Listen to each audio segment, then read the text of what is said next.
পেন্সিলে ঘষা দিলেই ছবি বাই আর্টিস্ট মোহাম্মদ শাহাবুদ্দিন। দীর্ঘ পথ অতিক্রম করে চর্চিত জীবনী শিল্পীর জীবন। প্রতিটা শিল্পীর হাতে পেন্সিল থাকবেই এবং চর্চার জন্য এটা খুব উত্তম। এটাকে যেদিকে ঘুরাবেন, যেদিকে পেঁচাবেন, যেভাবে ঘষা দিবেন, হালকা হালকা ভারী জোরে চাপ দিয়ে আলতোভাবে যেভাবে ঘুরাবেন সেভাবেই সে কালার দিবে এবং এক কালার। গ্রাফাইট, এই গ্রাফাইটের আবিষ্কারের পরই মানুষের হাতে, শিল্পীদের হাতে আইসা যায়। এখানে লিওনার্দো দা ভিঞ্চির কথাও আসে। সে সময় সে ছবি এঁকেছে এই গ্রাফাইট দিয়ে। খনি থেকে প্রাপ্ত এই গ্রাফাইটের সাথে মাটি মিক্স করে, এবং এটা তারপরেও নরম থাকে, যার জন্য এটার উপরে, এটা কাঠের ভিতরে বা উপরে কাগজ পেঁচিয়ে, সুতা পেঁচিয়ে এই পেন্সিলের তখন রূপ দেওয়া হয়। তারপর থেকে শিল্পীরা এটাকে খুব প্রিয় ম্যাটেরিয়ালস হিসাবে নিয়ে নেয় তাদের জীবনে।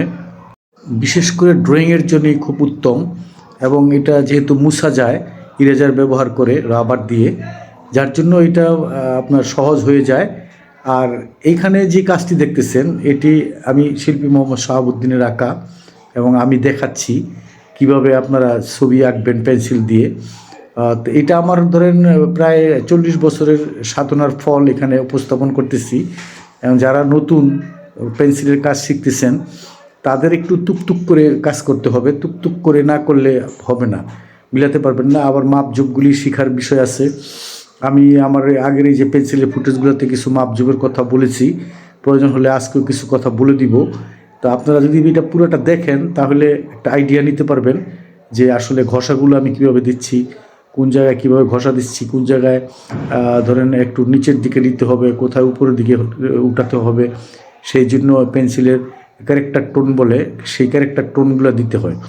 দেখেন চোখের ড্রয়িংটা কীভাবে করতেছি, ধাম করে করে দিলাম।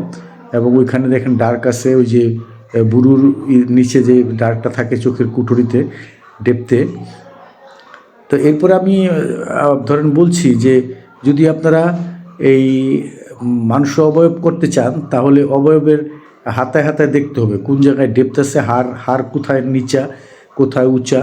ওইখানে বিভিন্ন রকমের ক্যারেক্টার আছে, কোথাও উঁচা হয়ে গেছে, যেমন নাকটা উঁচা হয়ে গেছে, তারপর ঠোঁটের এখানে শেষ করে উঁচা হয়ে যায়, আবার চোখের এখানেও গোল হয়ে আবার উঁচু হয়ে যায়। তো এগুলো সবই দেখতে হবে, খুব নিখুঁতভাবে দেখতে হবে। এবং যারা শিল্পী হবেন প্রতিটা জিনিসই খুব নিখুঁতভাবে দেখতে হবে। এবং যাদের শিল্পী হওয়ার ভিতরে আছে, তাড়না আছে, বা সৃষ্টিকর্তা কিছু দান দিয়েও দেয়, তাদের দেখবেন যে দেখার ইচ্ছাটাও বেশি থাকে। আবার ইচ্ছাটা বেশি থাকার সাথে সাথে আবার দেখেও, বেখেয়ালি হয়ে গেলে হবে না। একেবারে নিখুঁতভাবে সব কিছু দেখতে হয় পৃথিবীর যা আছে।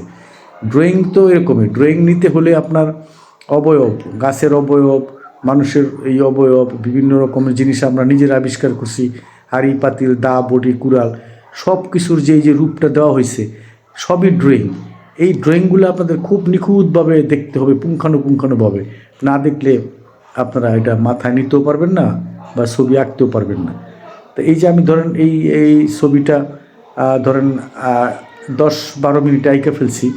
এই যে 10-12 মিনিটে যে আমি আঁকতে পারলাম, এটার জন্য লাইট শেডের চর্চা করতে হবে। লাইট শেডগুলো একেবারে আপনার চর্চা করে এটা আয়ত্ত করে ফেলতে হবে। মানুষের এই যে বললাম উঁচা নিচা, এখানে লাইট শেডগুলো কীভাবে পড়তেছে, এবং ওই লাইট শেডগুলো মুখস্থ করে ফেলতে হবে মনে মনে, বা মডেল বসায় নিলে মডেল দেখে উপস্থিত করলেন। তো এই যে ধরেন চর্চাটা, এই চর্চাটা করতে হবে নিয়মিত প্রতিটা শিল্পী। দেখেন যে দেখতে দেখতে আপনাদের সামনে এই একটা বাচ্চার অবয়ব হয়ে যাচ্ছে।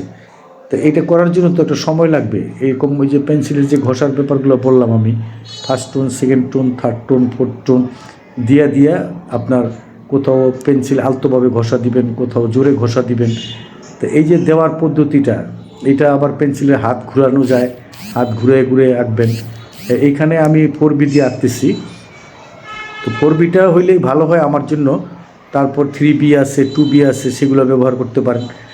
তাহলে কালারের একটু এদিক সেদিক পার্থক্যটা পাবেন। কালার পার্থক্যর জন্য বিভিন্ন রকম পেন্সিলে হাত পেন্সিল বদলে করতে পারেন। কিন্তু আমি এখানে 4B, এটা একটা কার্টিস পেপারের মতো বিদেশি পেপার, খুব সুন্দর একটা পেপারের মধ্যে কাজ করতেছি। আর সব তলটা ঠিক থাকলে, টেক্সচার যদি থাকে পেপারে, সেটাও সম্ভব, সেখানেও সম্ভব কাজ করা। তো পেপার যাই পান কাজ করে যাবেন, নিয়মিত কাজ করবেন, দেখবেন যে আপনাদের এইভাবে আস্তে আস্তে চর্চা হইতে হইতে হয়ে যাবে। তো এইখানে ধরেন একটু আগানো বিষয়টা, না হয়তো আমি একটা পোর্ট্রেট ধরেন মানুষের যখন আমরা শিখছি তখন ধরেন এক সপ্তাহব্যাপী ড্রয়িং করতেছি, বুঝলেন না, একটা ড্রয়িং করতে দিনব্যাপী চলে যায়। আর এইটা এখন ধরেন আমার এই যে দেখেন আপনার কয়েক মিনিটে করে ফেললাম। এই বিষয়গুলো চর্চা করতে হলে দেখতে হবে, না দেখলে হবে না। কোনো শিল্পী যদি মনে করেন যে আমি অনেক ভালো শিল্পী, তারও অন্যের কাজ দেখতে হয়, না দেখলে হবে না।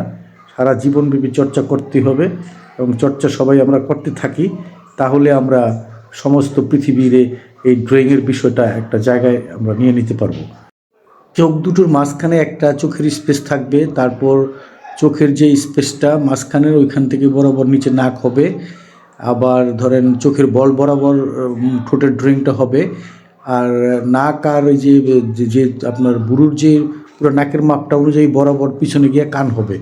এটা বেসিক, এগুলো মাথায় রাখবেন, না রাখলে হবে না। তারপর 4 আঙ্গুল হবে কপাল, 4 আঙ্গুল হবে ভুরু থেকে নাক, নাক থেকে আবার একদম থুতনি পর্যন্ত হবে 4 আঙ্গুল, এগুলো মনে রাখবেন। এরপরে ধরেন 1 আঙ্গুল হবে নাকের পরের স্পেসটা, ঠোঁটটা হবে 2টা ঠোঁট মিলে 1 আঙ্গুল, তারপর থুতনিটা থাকবে 2 আঙ্গুল।